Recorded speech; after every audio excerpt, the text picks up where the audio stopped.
We need to talk about Daniel Berulis. So Daniel Berulis is a whistleblower who had been working at the NLRB with their data and monitoring their data, doing that type of, let's just say, nerd work that is way above my head, okay? And I think it's probably above the head of a lot of other people out there. And so I'll try to keep it short and sweet when it comes to technical details, and we'll just stay in the broad specifics in the realm that I, understand, which is national security failures and failures when it comes to Russian intelligence. And we're going to get into that in a moment because this is connected to that. Now, Daniel, while working at the NLRB, noticed that there was a massive spike in outflow intel. So that means like a bunch of data essentially was being retrieved from their servers in a spike that is very unusual.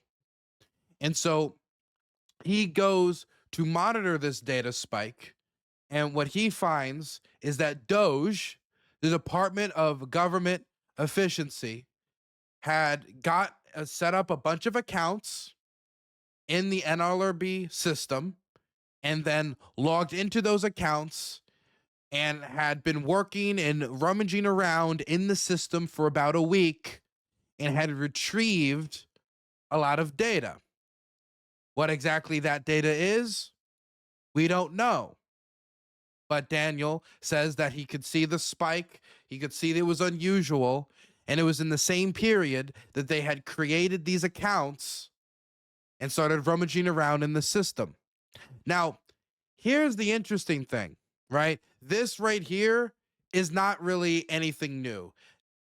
And when I say it not anything new, does not mean not anything important. It's just to say that we've seen Doge engaging in this type of behavior, or we've heard reports of Doge engaging in this type of behavior before. Them illegally, in their unelected capacity, accessing government files that they do not have the approval to access, that they do not have, any government appointed job where they've crossed the Senate board, or they, are working with clearance, but they're being given a massive amount of access to the IRS, to Social Security, to all sorts of government institutions, to the financial checkbook of the country. And now, once again, they've been given access to the servers of the National Labor Relations Board. Now, I don't know how much I need to get into the details of how the richest man in the world could benefit from data that is stored in the National Labor Relations Board. Definitely when the National Labor Relations Board has to deal with things like ongoing cases of employee misconduct, abuse towards them, and, for example, labor disputes. And when you're the richest man on the planet who has had his fair share of labor filings against him for the mistreatment of workers, and a much higher than industry standard average of dangerous incidents that have occurred at his facilities like SpaceX, access to NLRB data, unrestricted, untraceable access to NLRB data, does seem like it would be valuable for the richest man on the planet. And you want to know what the strangest part of this story is? Well, we're not even there yet, but let me tell you the second strangest part of this story is that after they made these accounts and after they logged in there and started rummaging around. Are you trying to insinuate Linda McMahon is financially incompetent? She's the wife of the owner of the WWE, bro. The WWE. Let that rest on your soul. Linda McMahon obviously is the woman that will lead our children into an education revolution, and I would never insinuate anything else. Okay, if she can be choke slam through a table on Raw, then she can educate our nation's children. Snap, snap, snap, snap. But here's the kicker, okay? There's two pieces of data from this that I think is fascinating. The first is as they were rummaging around in there, Elon's boys, according to the whistleblower, turned off all of the security protocols, meaning they turned off a bunch of safety measures that are meant to keep people out of the system.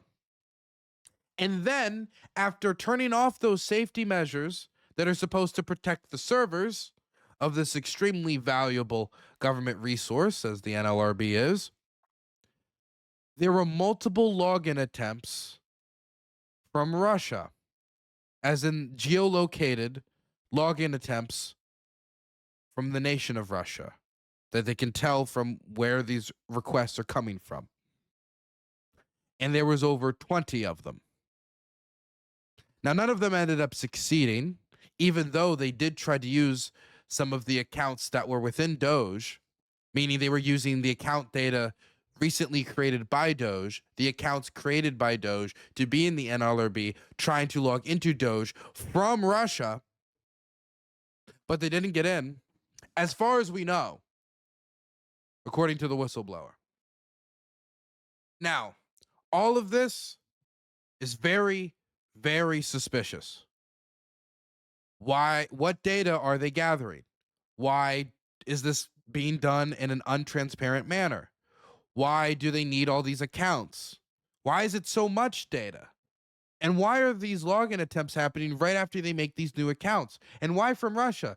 Is that just, you know, a being rerouted through Russia to make it look like that, or is what's going on? Well, apparently somebody, again, according to the whistleblower, doesn't want there to be any questions asked about this. And so what happened is this whistleblower, while going to work, found a note on his desk, or I think it was on the door to his office. And when he opened that note, it contained a bunch of, you know, vulnerable personal information. So personal information that you would not have free access to, that you wouldn't freely put online, as well as photographs taken from a drone of him walking his dog in his neighborhood, showing that they knew where he lived and they knew where he traveled in his daily schedule. This letter was obviously meant to intimidate the whistleblower so he would not speak out about what he was filing, which was, of course, a formal whistleblower complaint. This letter was shared with the police. They looked into it, and they are still investigating. Somebody wants the whistleblower to be quiet. Who that somebody is would have to be somebody who knows where he lives, has an idea of his route, has an idea of where his workplace is. But obviously, I can't point out who that is. I don't know. But these are extremely valuable information sets. Have more money. I hate this timeline. I want out. Thank you so much for the $10. I appreciate it. I think sometimes we don't appreciate how valuable what Elon has access to is. When you work with algorithms, when you work with data, and you work in information bubbles and algorithms, and make so much money off of Facebook and Instagram and this attention economy and how valuable that is, how useful is the algorithmic data that only the government has access to? The type of data that would be available at the NLRB, the IRS, Social Security. How valuable is this data?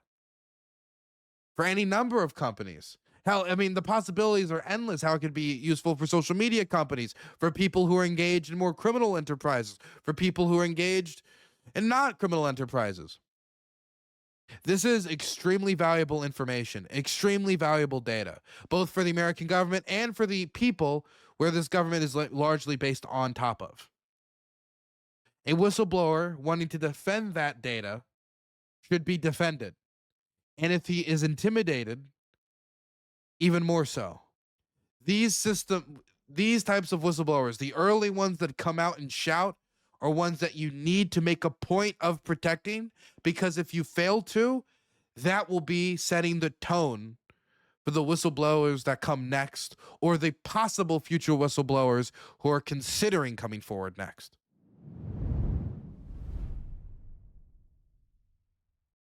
While waste, fraud, and abuse is being investigated, certain types of abuses are being perpetuated on whistleblowers.